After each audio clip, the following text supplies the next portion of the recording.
Oi, gente! Bom, vamos continuar as nossas aulas de hermenêutica e o tema da aula de hoje é mutação constitucional. Na aula passada, a gente fez uma série de comentários sobre o artigo que eu tinha disponibilizado para vocês e que foi objeto da nossa resenha crítica. E aí eu comentei ainda mais em profundidade sobre o ativismo judicial.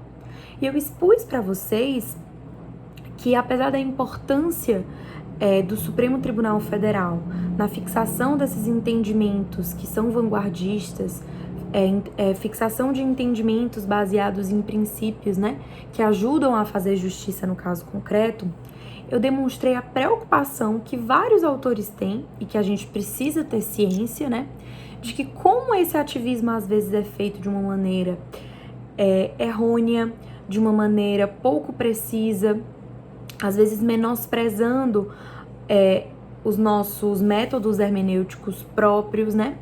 E como esse ativismo judicial ele é criticado e ele é algo a ser pensado, repensado e explorado pela gente criticamente em todas as nossas aulas, né?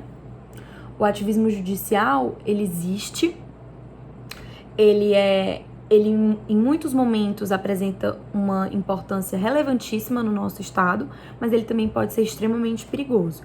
E é esse contraponto que eu quero sempre trazer em sala de aula.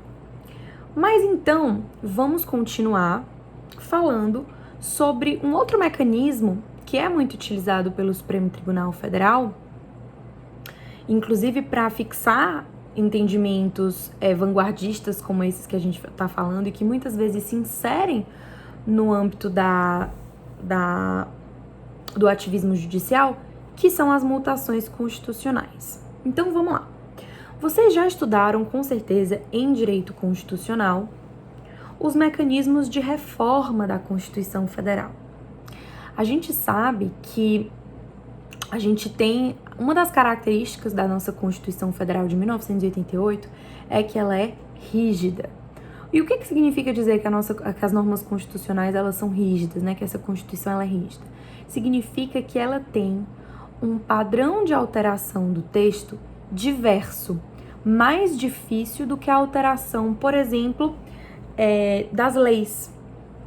Então, a gente sabe que a gente tem um mecanismo de produção de leis diferente de um mecanismo de aprovação de emendas constitucionais. A forma como a gente altera o texto constitucional se dá pelas emendas constitucionais. E as emendas constitucionais, elas precisam, para serem aprovadas, de um rito específico.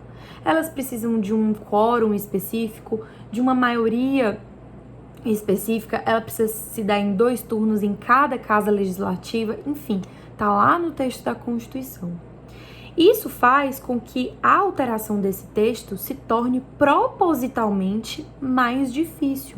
Ou seja, o constituinte originário, ele disse, sim, o poder constituinte derivado vai poder reformar a Constituição, ou seja, esse texto ele não é intacto, ele vai poder ser alterado, mas ele não pode alterar de qualquer maneira, aprovando de qualquer maneira, com qualquer quórum, de uma maneira facilitada.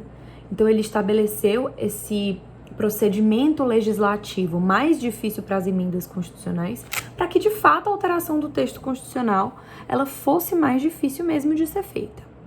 E isso existe, esse mecanismo ele é mais difícil mesmo de emendas, porque o texto não deve ser alterado o tempo todo. Vocês imaginam que se o texto fosse fácil de ser alterado, se precisasse de poucos deputados e senadores para aprová-lo, se fosse feito de qualquer maneira, o nosso texto constitucional ele já teria sido modificado por inteiro diversas vezes. E como o texto constitucional ele é aquele texto de organização do Estado e de garantia de direitos, né? De direitos fundamentais, ele precisa ser seguro. Ele não pode ser alterado por qualquer coisa. As alterações, elas precisam ser muito relevantes, elas precisam ser alterações importantes, adequadas, justas, e por isso é preciso que o quórum seja de muita gente, exista uma série de mecanismos formais que impeçam que ele se dê de qualquer forma e por qualquer razão. Então, reforma constitucional é a modificação do texto da Constituição mediante mecanismos definidos pelo Poder Constituinte originário, através das emendas, e que vem alterar, suprimir ou acrescentar artigos ao texto original. Então, reforma constitucional, a gente entende que é essa alteração propriamente dita daquele texto. O texto diz isso, isso e isso, ele vai ser alterado para dizer isso e isso, aquilo, vírgula tal coisa, exceções. Então, ele vai ser efetivamente alterar a redação daquele artigo, ou suprimir um artigo, enfim. Quando eu falo de mutação constitucional, e é isso que eu quero que vocês tenham, que saiam da aula de hoje sabendo, eu falo de uma coisa totalmente diferente. Não há uma alteração, quando eu falo em mutação constitucional, não há uma alteração do texto fática, física, palpável, material. Eu falo de uma alteração de sentido, única e exclusivamente. As alterações, elas estão no significado que é dado àquele texto. O texto permanece intacto e o que vai mudar é a forma de interpretar aquele texto, aquele mesmo texto. A transformação não vai estar na letra do texto, mas na interpretação daquela regra que se extrai do texto. O texto permanece inalterado. Então, tanto a reforma constitucional quanto a mutação constitucional, elas acontecem a partir do texto originário. Então, existe um texto originário e depois vem uma reforma ou depois vem uma mutação. Mas na reforma, o texto ele é mudado, alterado, suprimido, e na mutação o texto permanece intacto. E o que vai mudar é a minha interpretação sobre aquele texto, certo? A mutação, ela é então mais fácil. Por quê? Porque eu não observo o rito das emendas constitucionais. Eu não obedeço àquela maioria, àquele quórum, não obedeço os 2 turnos nas 2 casas. A mutação, ela ocorre de uma maneira mais informal. Se a reforma é a alteração formal do texto constitucional, a mutação é a alteração informal da interpretação daquele texto. Bom, mas aí eu falei para vocês que a alteração do texto constitucional, ela era rígida, ela tinha esse procedimento formal estabelecido exatamente porque ele precisava garantir segurança, o texto não fosse mudado o tempo todo, a gente não ficasse realmente com essa possibilidade de, por tudo e por nada, sofrer alteração no texto da Constituição. Eu disse isso para vocês. Mas e aí? Se existe a mutação constitucional, como eu garanto essa segurança do texto? Ou seja, será que a mutação ela é válida? Quem é que realiza a mutação constitucional? Porque o processo de emenda é um processo legislativo, feito lá nas 2 casas legislativas, né? Da maneira adequada com o poder legislativo, que é o poder adequado para realizar esse tipo de alteração. Mas a mutação constitucional, ela não ocorre através desse rito, como a gente falou. Ela é uma alteração informal. Então, quem realiza a mutação do texto constitucional? Quem pode determinar essa mutação? E aí, o ministro Barroso, ele buscou identificar quais são os mecanismos de mutação constitucional, ou seja, quem define essa mutação constitucional. E aí, existem 4 mecanismos de mutação constitucional que ele estabeleceu. O primeiro é o mecanismo de mutação constitucional dado pela interpretação judicial. E foi isso que aconteceu naquele caso da união homoafetiva. Eu falei para vocês que naquele caso a gente se deparava com um pequeno problema, que era, por mais que a gente concorde que sim, o casamento homoafetivo deve ser garantido a todos, né? O casamento homoafetivo deve ser estendido, né? Deve ser realmente aceito. A gente falou que a gente encontrava um problema na literalidade do texto, considerando que tanto o texto legal quanto o constitucional falam em casamento de homem e mulher. E aí a gente esbarra na literalidade desse texto, que impediria que fosse reconhecido o casamento entre homens ou entre mulheres. Bom, e aí a forma, a gente conversou em sala de aula, a gente viu, a gente debateu, os grupos apresentaram que o Supremo definiu mesmo assim, apesar da literalidade do texto, que o casamento homoafetivo, ele era possível e a ele seriam estendidos esses direitos. Bom, qual foi o argumento que ele utilizou para isso? Existem vários argumentos de toda ordem lá na decisão, mas o que foi defendido foi que houve uma mutação constitucional, porque de fato não foi alterado o texto da Constituição. Ele permanece intacto, a gente continua falando de homem e mulher, mas por interpretação constitucional, judicial, que é esse primeiro mecanismo de mutação, foi definido que houve uma mutação daquele texto e que, portanto, seria abrangido qualquer pessoa dentro desse espectro para casar. Então, esse foi o argumento utilizado, a mutação constitucional. Não houve alteração do texto, porque para alterar o texto deveria ter que haver uma reforma através de emenda constitucional, e isso não foi feito. Inclusive é bastante difícil a gente conseguir essa maioria lá no Congresso, alterar o texto, a proposta de emenda ser aprovada pelo rito adequado. Realmente é um procedimento muito longo que nunca foi feito. E aí, o STF disse que não, houve mutação constitucional. O texto permanece intacto, mas o sentido mudou. Bom, então, a gente pode ver que um primeiro mecanismo de mutação constitucional é a interpretação judicial. Mas o ministro Barroso diz que há possibilidade não só de evolução da jurisprudência, né? Ou seja, não apenas através da interpretação judicial vai haver mutação constitucional. Quem mais pode definir essa mutação constitucional?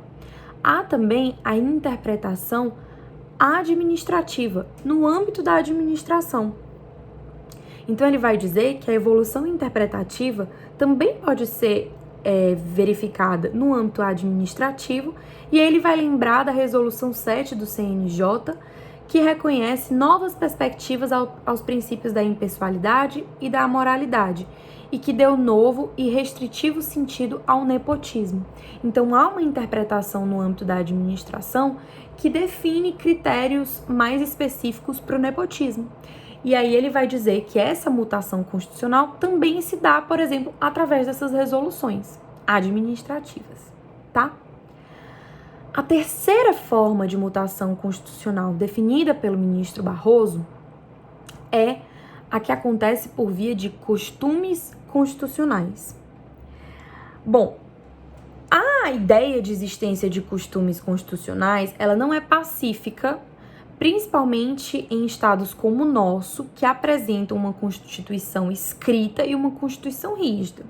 É como se a gente não pudesse, de fato, alterar a Constituição através dos costumes, porque a gente tem uma Constituição escrita para isso, rígida para isso, e que se a gente abrir para que esses costumes eles tenham essa força de alterar a Constituição, a gente teria, na verdade, uma Constituição muito flexível, o que não é o nosso caso. Mas o ministro vai dizer que quando a gente tem algumas práticas que são reiteradas, elas são capazes sim de ensejar mudanças no sentido interpretativo dessa Constituição. E aí, esse costume, né, essa prática reiterada, aceita de maneira geral por essa sociedade, ela pode vir a realizar uma alteração naquele sentido, sem, contudo, obviamente, mudar o próprio texto constitucional. Ele vai dar como exemplo, estou lendo aqui no livro, a evolução da interpretação em relação aos poderes das CPIs, as comissões parlamentares de inquérito, passando o STF a admitir, através desse costume que era feito, que essas comissões parlamentares de inquérito, elas tivessem possibilidade de quebra de sigilo bancário, sigilo fiscal. Então, ele entende que foi através de uma reiterada prática dessas CPIs que isso passou a ser fixado como constitucional, como possível de ser feito, né? Algumas práticas reiteradas em alguns âmbitos, quando aceitas, elas passam a ser normalizadas e aí elas podem ser tidas como mutação constitucional. E, por fim, a última forma de mutação constitucional, ele fala que é a atuação do legislador. Ele vai dizer que a mutação constitucional por atuação do legislador, quando por ato normativo primário, o próprio legislador, ele vem buscar alterar o sentido já dado a alguma norma constitucional. Então, muitas vezes o que acontece é que existe uma norma já existente que tem algum significado e o próprio legislador, ele quer realizar uma mutação constitucional, alterando o sentido do texto primário, né? Ele faz isso. Isso é um pouco questionável, porque como o legislador ele tem essa possibilidade de alterar o próprio texto, não seria propriamente uma mutação, e sim uma reforma. Mas a depender do modo como ele faça isso, através de que tipo de ato normativo, se não for por emenda constitucional, pode haver um certo tipo de mutação. Então, são 4 desses mecanismos fixados pelo ministro Barroso que ilustram essa forma de alteração de sentido da Constituição, sem, contudo, alteração do texto constitucional. A mais importante da gente trabalhar hoje é realmente a interpretação judicial, porque ela é um mecanismo, inclusive, utilizado no ativismo judicial. O fato da gente admitir que é a mutação constitucional como uma forma de alteração de sentido, sem alteração do texto, ela é uma forma de ampliar esses poderes das cortes constitucionais, né? Então, o STF, naquele caso da união homoafetiva, ele foi capaz de ultrapassar a literalidade do texto, que para mim era muito clara, e definir um novo sentido àquilo. Por mais que a gente concorde, eu repito, com as consequências da decisão, o que eu acho justas, eu acho bacana, será que o mecanismo de mutação constitucional, ele não é perigoso? Ele não permite que o Supremo passe por cima do nosso texto? Se o Supremo pode passar por cima do nosso texto, fixando, alterando o sentido daquele texto, quais são os mecanismos que a gente tem de segurança para que aquele texto não seja alterado? Para que tudo não seja alterado? É uma coisa importante da gente pensar. E eu vou disponibilizar junto com essa aula de vocês um texto que critica a mutação constitucional. Porque eu vi que muitos de vocês não enxergam a mutação constitucional como um critério perigoso. E é importante que a gente veja essa mutação constitucional com esses olhos de preocupação também.